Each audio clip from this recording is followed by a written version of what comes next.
Bismillahirrahmanirrahim. Payg'ambarimiz sollallohu alayhi vasallam Uhudga chiqqan sahobalarni turli yo'llar bilan shijoatlantirardi. Farishtalarning kelishligi bilan. Ana shu shijoatlantirishlarda qatorida payg'ambarimiz bir qilichni qo'llariga oldilarda "Man ya'khud hada bihaqqihi." Kim buni qilichni haqqini ado qilib qo'limdan oladi? Hamza roziyallohu anhu men ya Rasululloh. Ya'ni Rasululloh sollallohu alayhi vasallamning qo'lidan qilich olishlik bu albatta har bitta sahoba uchun sharaf edi. Shu sharafga birinchi bo'lib yetishlikni xohlab Hamza roziyallohu anhu turdida men ya Rasululloh dedi. Rasululloh Hamza roziyallohu anhuga bermadilar. So'ngra ikkinchi marta kim bu qilichni haqqini ado qilib qo'limdan oladi dedi. Ali roziyallohu anhu men ya Rasululloh dedi. Aliga ham bermadi. Uchinchi marta man ya'khud hada sayf bihaqqihi. Zubayr ibn Avvom roziyallohu anhu men ya Rasululloh. U kishi ham bermadi Nabiy sollallohu alayhi vasallam. To'rtinchi marta kim bu qilichni men qo'limdan haqqini ado qilib oladi dedi. Miqdod roziyallohu anhu turdida men ya Rasululloh. Miqdod roziyallohu anhu ham payg'ambarimiz bermadi. Endi shu kishilarga bermasa kimga beradi? Ya'ni bu kishilarni tengi yo'q jangchilar edi. Odam bor, har bittasi mingtaga tatidi dedi. Ana shu to'rtta aytilgan odamda bittasi Miqdod roziyallohu anhu, bittasi Zubayr ibn Avvom roziyallohu anhu edi. Ya'ni shunday bir ulug' jangchilarga payg'ambarimiz sollallohu alayhi vasallam qilichni bermadilar. 5-marta qilichini ko'tarib turib, kim bu qilichni haqqini to'lab meni qo'limdan oladi? Shunda ansorlardan Abu Dujona Sammok ibn Harasha roziyallohu anhu ya Rasululloh, bu qilichning haqqi nima deb so'radi.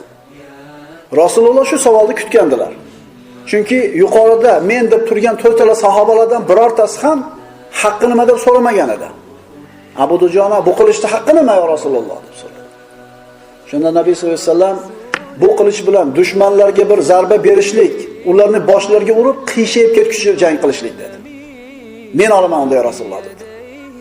Payg'ambarimiz sollallohu alayhi vasallam Abu Dujona roziyallohu anhuga qilichni berdi va Abu Dujonaning quvonchini cheki yo'q edi. Chunki u kishi uchun bir sharaf bo'ldi. Rasululloh sollallohu alayhi vasallamning qo'lidan qilich oldi. Xursandchiligi bir qattiq bo'lganligidan bir parcha qizil latani oldida peshonasiga baylab, otini minib, otini bir kishnatib, ikkita oyog'iga turgizib, qilichini ko'tarib bir tafoxur, faxrlanishni boshladi. Chunki boshqa sahobalarga, ulug' sahobalarga bermagan qilich berildi. Xursandchiligini mana shunday nishonlanayotganda payg'ambarimiz ko'rib kuldilarda, bunday kirilishlik, bunday faxrlanishlik Alloh va Rasulini g'azablantiradi. Faqatgina bu o'rinda emas. Ya'ni kofirlarning oldida, dushmanlarning oldida mana shunday bir quvvatini ko'rsatib faxrlanishlik bu karih emas. Payg'ambarimiz sollallohu alayhi vasallam qo'shinni mana o'tgan darsda aytdik. Uhud tog'iga orqa tomonni qilib joylashtirdi. Musulmonlarning qo'shinini orqa tomonida Uhud, orqa tomonni himoya qilib turibdi, oldida Madina. Mushriklar musulmonlarning ro'parasiga turishlikdan boshqa chora topishmadi. Musulmonlar orqa tomonni himoyalagan bo'ldi, lekin ana shu maydonga musulmonlar turgan joydan uzoqroq bir joyda bir kichkinagina tepalik bor edi. Rumot deyiladi hozirgi kunda mana. Ana shu kichkinagina tepalikni kim egallasa jang maydonini idora qilish imkoniyati bor edi. Payg'ambarimiz sollallohu alayhi vasallam shu joyga Abdulloh ibn Jubayr boshchilik 50 ta mergan kamonchilarni joylashtirib, ularga musulmonlarni himoya qilib turishini buyurdi. Ularga berilgan vazifa quyidagicha edi. Orqadan aylanib o'tmoqchi bo'lgan mushriklarni qaytarishlik. Ikkinchi vazifasi jang asnosida mushriklar tomoniga o'q otib, ularga zarba berib turishlik. Demak, musulmonlar ana shu 50 ta kamonchi musulmonlarning orqasini himoya qilib turishligi kerak. Va payg'ambarimiz ularga aniq, ravshan, ochiq buyruqni bir necha marta takrorladi. Agar biz g'olib bo'lsak, joylardan jilmanglar. Agar biz g'anima yig'ishni boshlasak, bizga ergashmanglar. Agar biz mag'lub bo'lsak ham joylardan jilmanglar, yordam bermanglar. Ya'ni kundek ravshan buyruq. Qaysi holat bo'lishidan qat'iy nazar o'rninglardan jilmanglar, tom mendan ochiq buyruq kelmagunicha. Abdulloh ibn Jubayr roziyallohu anhuni boshqa Abu Omir ismli kishi Madinada yashar edi. Payg'ambarimiz sollallohu alayhi vasallam Madina-i Munavvaraga hijrat qilib kelmasidan avval Avs va Hazraj qabilasi bu kishini o'zlariga podshoh qilishlikka ittifoq qilishgan edi. Hatto ba'zi odamlar ittifoqqa kelishib qolsak, shu podshoh bo'ladi baribir ustimizda deb toj tayyorlayotgan edi unga. Endi hijrat bo'ldi. Nabiy sollallohu alayhi vasallam Madinaga keldilar. Madinaning hukmi payg'ambarimiz qo'liga o'tib ketdi. Mulkdan, hukmdan mahrum bo'lib qolgan Abu Omir, buni rohib derdi kofirlar, payg'ambarimiz uni fosiq degan edi, Shomga ketib qolgan edi. Endi Qurayshni Madinaga hujum qilib kelayotganligini bilib, ularni qo'shini qatorida qatnashish uchun kelgan edi. O'zi bilan bir to'p jamoani olib, Uhud maydonini kavlashni boshladi. Katta-katta chuqurlarni kavladi. Chunki ehtimol musulmonlar shunga tushib bir jarohat yer yoki musulmonlarga bir zarar yetadigan maqsadda. Abu Omir payg'ambarimiz bilan birga turgan Avs va Hazraj qabilasidan bo'lgan ansorlarga men oldimga kelinglar. Men sizlarning sayyidingizman. Men sizlarga yordam beraman. Kim bo'ldi sizlarga Muhammad deb ularni o'z tomoniga og'dirmoqchi bo'lganida Avs va Hazraj qabilasi Madinaliklar ovozingni o'chir, Allohning dushmani. Ovozingni o'chir deb qattiq javob berishdi. U mendan keyin qavmga bir yomonlik yetibdi dedi-da, mushriklarning qo'shinida qolaverdi. Bu jangda muboraza bo'lmadi. Badr g'azotidagidek muboraza bo'lmadi. Birdaniga hujum boshlandi. U davrdagi jangning tariqasi, uslubi shunaqa ediki, ikkala qo'shinda bayroq bor. Shu bayroq tikka tursa, yiqilmasa, demak qo'shin sobit turibdi. Agar bayroq yiqilsa-yu, qaytib ko'tarilmasa, demak qo'shin mag'lub bo'ldi. Musulmonlarni qo'shinini jangini idora qilgan Hamza roziyallohu anhu, Ali va Zubayr roziyallohu anhular jangni idora qilishadi. Hamza roziyallohu anhu muqotil edi. Saylar avvaldan bayroqni bizga berib qo'yinglar dedi. Abduddor qasamlar ichishib, va'dalarni berib, bayroqni o'zlariga olib qolishdi. Mana endi Abduddor urug'idan bo'lgan Abu Talhaning birinchi o'g'li Hamzaning qo'lidan qatl qilindi. Abu Talhani, Abduddor urug'idan bo'lgan Abu Talhaning 6 ta o'g'li bor edi. Bayroq yiqildi. Mushriklar nima qilishini bilmay qoldi. Jangda boshida bismillah yiqildi bayroq. Abu Talhan ikkinchi o'g'li bayroqni ko'tardi. Hamza yonida turganida ikkinchi marta ham uni chopib qatl qildi. Mushriklar nima qilishini bilmay qoldi, chunki avvalida bayroq yiqilyapti. Hamma kuchini Hamzani bayroqdordan haydashlikka sarf qilib, Hamza roziyallohu anhudan uzoqlashtirishlikka imkon topishdi. Bu vaqtda Abu Talhaning 3-o'g'li kelib bayroqni ko'tardi. 3-marta ko'tarildi. Mushriklar Hamza roziyallohu anhu va uni jamoasi bilan ovora bo'lib turganda, boshqa tomondan Ali roziyallohu anhu keldida, bayroqdorni 3-marta qatl qilib qo'ydi. Bayroq 3-marta yiqildi. Abu Talhaning 4-o'g'li keldi, bayroqni ko'tardi. Ali roziyallohu anhu ketmaganida 4-marta ko'targanda ham qatl qildi.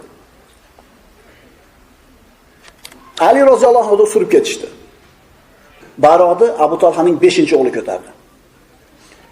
Hamzani u yoqda, Alini bu yoqda qaytarib turishganida Osim ibn Sobit keldida 5-bayroqni ko'targanda ham qatl qilib qo'ydi. Ya'ni mushriklar ko'rib nima bo'layotganini tushunmasdi. Hali bayroq yiqilyapti, turyapti. Yiqilyapti, turyapti. Musulmonlarning bayrog'i esa sobit turardi.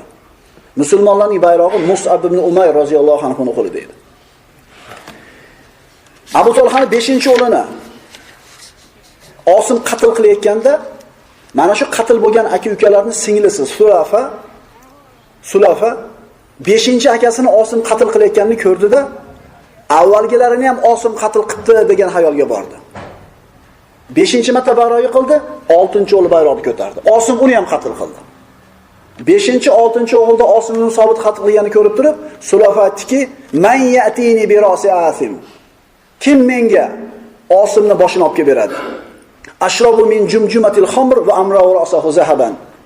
Uni jumjumasida aroq ichib, ichini oltinga to'ldirib beraman dedi.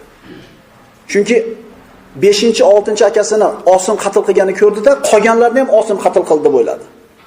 Hujum Osim roziyallohu anhuga bo'ldi. Qurayshning bayrog'ini 7-marta ko'tarishdi. Endi Abu Talhani o'g'illari tugadi, lekin Abduddor urug'idan bo'lgan boshqa bir kishi bayroqni ko'tardi. Mushriklar aytishdiki, agar ish shunday davom etadigan bo'lsa, musibat bo'ladi. Ular bizni bayrog'imizga hujum qilganda, biz ham ularning bayrog'iga hujum qilamiz dedi. Va Mus'ab ibn Umayr tomonga qarab turib mushriklar kuchlarini tashlashdi. Bir vaqtda o'zida ikkita ma'raka, ikkita jang boshlandi. Bitta jang musulmonlar bayrog'ini oldida, ikkinchi jang mushriklarning bayrog'ini oldida. Mus'ab ibn Umayr sobit turib bayrog'ini himoya qilardi.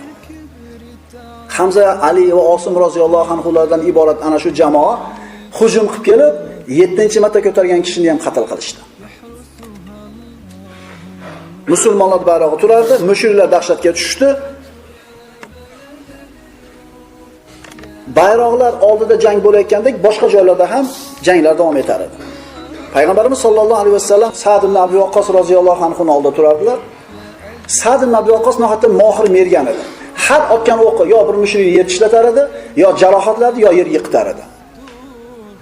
Bunday bir mohirlikni, mergandagi mohirlikni ko'rib payg'ambarimiz quvonib, "Oting ey Sa'd, oting ota-onam sizga fido bo'lsin" dedi. Bi abi anta va ummi irmi ya Sa'd.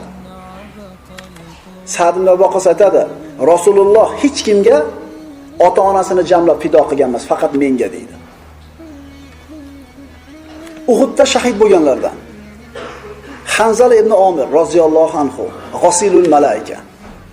Bu kishi Payg'ambarimiz sollallohu alayhi vasallam g'azotga chaqirganida shoshilib chiqib ketadi-da, g'usl qilmasdan junub holatda chiqib ketgan bo'ladi. Jangda shahid bo'ladi. Jangdan keyin Payg'ambarimiz sollallohu alayhi vasallam sahobalar bilan borishganida ana shu bir shahid bo'lib yotgan jussasining ustida suv tomchilari oqayotgani bo'ladi. Payg'ambarimiz aytadilar, uni farishtalar g'usl qildiryapti deydi. Farishtalar g'usl qildiryapti deydi. So'ngra shunday yuzini yonboshga buradi Nabiy sollallohu alayhi vasallam. Ya Rasululloh, nima unday qildingiz deganda, hozir uni boshiga ikkita hurayni kelib o'tirdi deydi. U kuni shahid bo'lganlardan Muhayriq ismli Yahudi edi. Nabiy sollallohu alayhi vasallam Juma namozidan keyin tarbiyalik qildi, chiqdi, shanba kuni Uhud g'azoti bo'lgan edi. Mana shu Muhayriqni Alloh taolo qalbiga iymon berdi shu kunda. Yahudlarga qarab turib, Tavrotda aytilingan nabiy Muhammad ekanligini bilasizlar hammanglar. Chiqinglar yordam beringlar dedi. Yahudlar aytishdiki, ey Muhayriq, ertaga shanba kuni bir ish qilishimizni Alloh taolo man qilgan, biz chiqmaymiz deydi. Abdulloh ibn Sallam roziyallohu anhu birinchi o'l iymon keltirgan Yahudi edi. Bu keyingisi. Shanbasiz qolinglar dedi, chiqib ketdi, Uhudda qatnashdi, shahid bo'ldi. Payg'ambarimiz sollallohu alayhi vasallam aytadilar, Alloh uchun bir rakat namoz o'qimasdan jannatga kirgan kishini ko'rmoqchi bo'lsanglar, Muhayriqqa qaranglar dedi. U kunda vafot etgan kishilardan Qozman juda bir qattiq jang qildi. Musulmonlar nihoyatda uni maqtaganligini eshitib payg'ambarimiz huwa min ahlin nar. U jahannam ahlidan dedi. Huwa min ahlin nar. Buni eshitgan sahobalardan biri qarab turdi. Jang asnosida jarohatlandi, yaralandi, orqaga chiqdi-da, jarohatiga chidamasdan o'zini o'zi qatl qildi. Mana shu o'rinda payg'ambarimiz sollallohu alayhi vasallam hadisini eslaymizki, sizlardan bir kishi bir umr jannat amalini qilib yuradi. Jannat bilan uning o'rtasida bir ziro masofa qiladi. Lekin kitob o'zib ketadi, gunoh ish qiladi, jahannamga ketadi. Musulmonlar qatorida chiquvdi, lekin oxirida sabr qilmadi, Allohning rahmatidan noumid bo'ldi, besabrlik qildi, jahannamga ketdi. Endi Muhayriq bir umr jahannam amalini qilib yurgan odamlardan edi. Zalolatda edi, lekin kitob o'zib ketdi, umrining oxirida iymon keltirdi, musulmonlar bilan chiqib jangda shahid bo'ldi. Demak, biz hech kimi noumid qilishga haqqimiz yo'q. Va hech qaysimiz o'zimiz haqimizda xotirjam bo'lishga ham haqqimiz yo'q. Chunki innamal a'malu bil xawatim. Amallar xotimasiga qaraladi.